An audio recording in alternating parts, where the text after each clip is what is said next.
I think BFG meets his match when he meets Sophie. Sophie's an orphan, and in a sense, so is BFG. Even though giants don't have mothers and fathers, we find out later on, BFG is still sort of orphaned by, what his brothers do has so turned BFG into an outcast. BFG may say he's a vegetarian, but BFG, has a peaceful heart, and he has a deep soul, and he doesn't do that. He's never done that. He never will do that.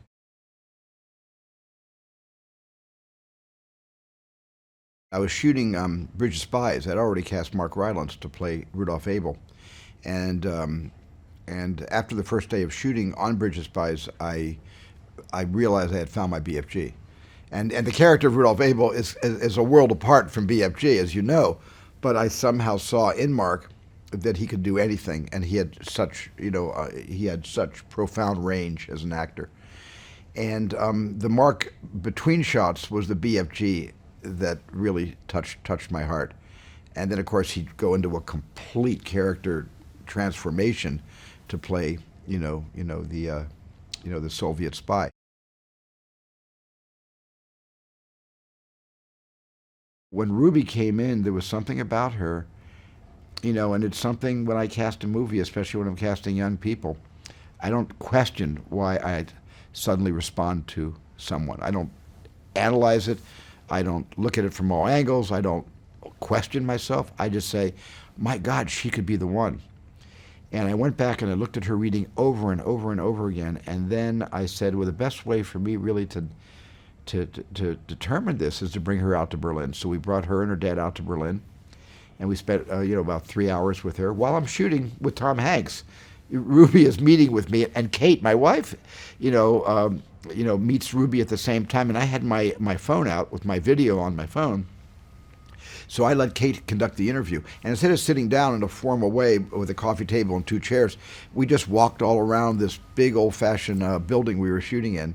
And Kate and Ruby just engaged each other in conversation, having nothing to do with BFG, just about who Ruby was. And, I just knew at that moment that she was the one.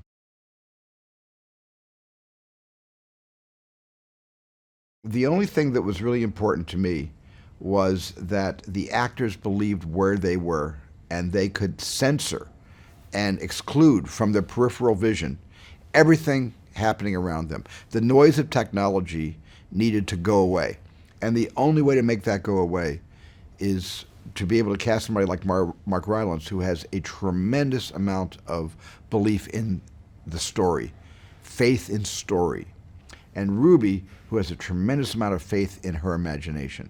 And between Mark's belief in story and how to perform the story, and Ruby's belief that everything is possible, both of those actors made this world of evolved technology disappear so they could give each other the most authentic performances.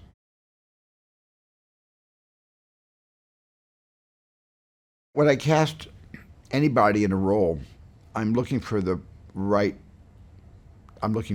person for the part, the way I see the role.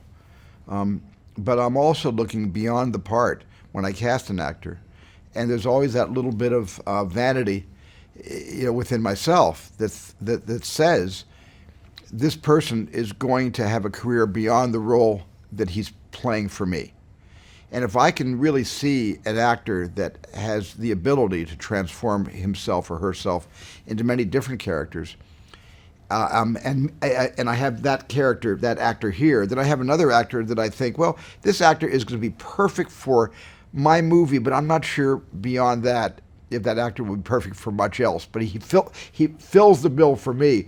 I'll go with the actor that I think is going to carry their weight and carry their skills and share themselves with other directors and other productions into their own futures. And I just like that. I just like finding actors that are going to be more than just right for me, but are going to be right for a lot of different parts.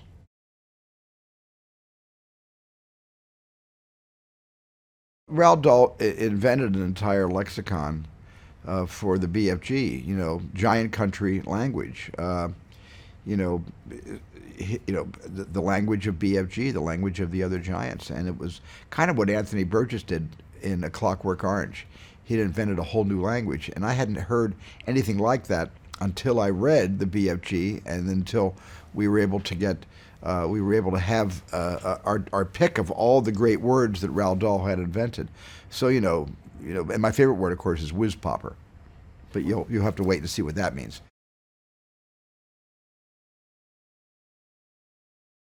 I first saw Penelope Wilton when we were making Warhorse in London. Downton Abbey came on for the first time. So we were in Richmond, living there, watching every week Downton Abbey. And I love Maggie Smith because Maggie was in Hook, and she's just she's a national treasure, kind of a global treasure. And there was another actress that played sort of her nemesis in Downton Abbey, and that's Penelope Wilton.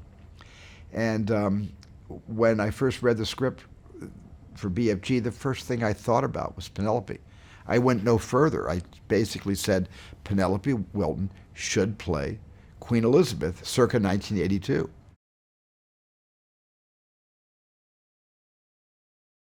I could have easily made BFG, not easily, but I could have made it BFG with actors, just on oversized sets, using a kind of digital blend where Sophie would be on one side of the room and Mark Rylance, looking like Mark Rylance with prosthetic ears, would be on the other. But I wanted the giants to look beyond human. And the only way I thought that I could capture a magic with the giants was to animate them based on the performances of all the actors I cast. And the animation needed to be super photorealistic, because the animation of the giants had to be as realistic as the live action photography of Sophie, because they had to, as flesh and bone and flesh and blood, people, they had to live in the same space, but they had to be different at the same time.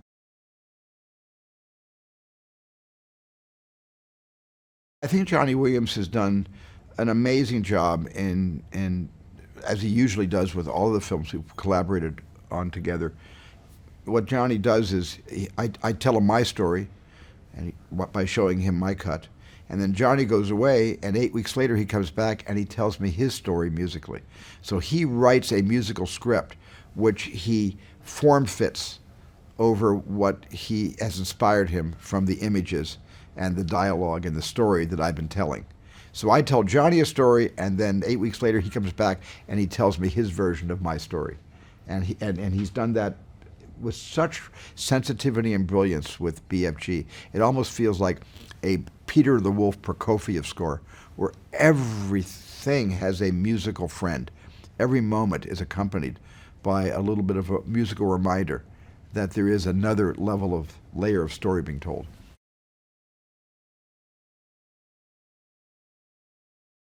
All my movies where the writer is available, as long as it's the writer that I've done most of the work with, I beg the writer to hang out, because I have so many changes during the principal photography of a film that I want the writer's voice. That's the voice that's brought all these characters alive. I want the writer to be there to make all the changes. Well, Melissa was there every day on E.T. There wasn't a day she missed on E.T. And except for a couple of days, Melissa was with me every day on the BFG, and not once but twice, because she was with me that summer. We pre-visualized the entire film, and she was with me the next summer that we actually shot the picture.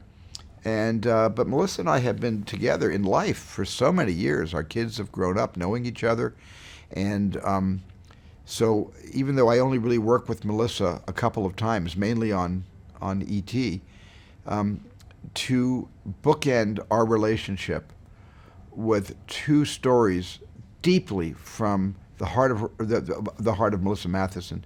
E.T. might have been my story, but the depth of that story and the way that story was told came from Melissa's heart, as did the BFG.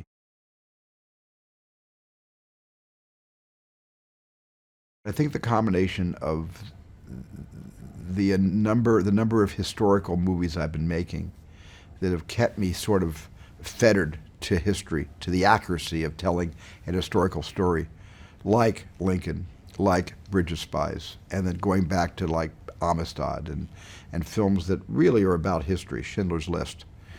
And then being able to escape into the world of dreams and imaginations and no rules.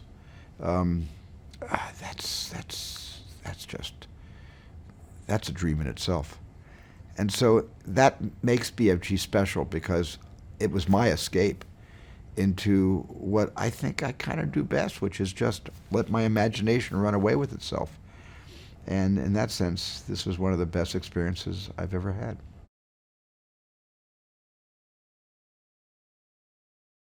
I've directed at every studio, except Walt Disney. I don't know why. I've never made a Disney film before.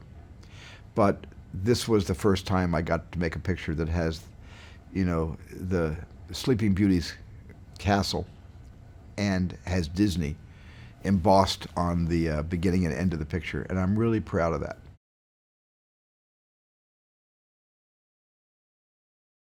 So many stories are about boys, and so many stories are about strong boys, and you know.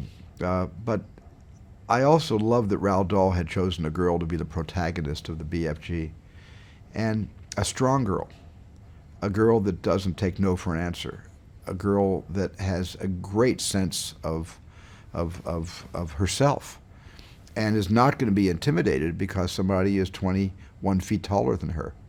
And she really is she's a hellfire. She can be. And, BFG, you can't push Sophie around. She's one of the strongest female characters I think I've ever had in one of my films. And she was only 9 years old when we made the movie. And that's both Ruby in real life, and that's both Sophie in the imagination of Roald Dahl and Melissa Matheson. So I really had a chance to not just tell another story about the empowerment of a child, but she gives so much hope and courage. The way Dorothy gives courage to the cowardly lion in The Wizard of Oz, Sophie gives so much encouragement, which creates so much fortitude in a real scared giant called BFG.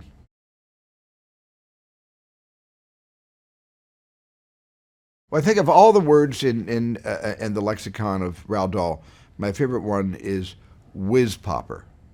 But you're going to have to wait and see the movie to find out what that means. Hey, did you know that Walt Disney refused to allow Alfred Hitchcock to film at Disney in the early 1960s because he made that disgusting movie Psycho? For this and more movie facts, click on more videos or click on the playlist for more trailers.